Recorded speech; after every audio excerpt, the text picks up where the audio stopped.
Alright guys, in today's video I'm gonna show you how to use video element. So without wasting any time, let's get started.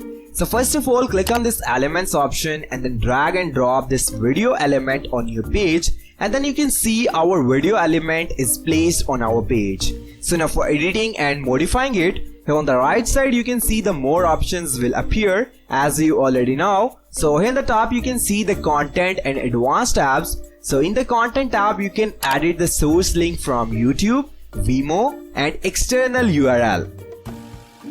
Next you can edit the aspect ratio over here.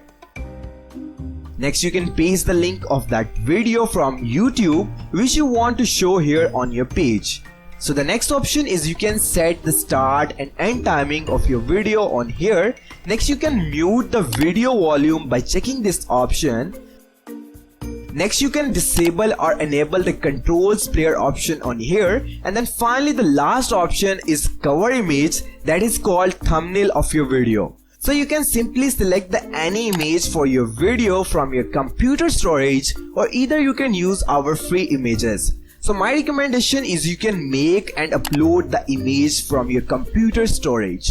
So basically this is how you can use the video element on your page. So please make sure to like this video and don't forget to subscribe to this channel. See you in the next video. Till then, take care of yourself and thanks for watching.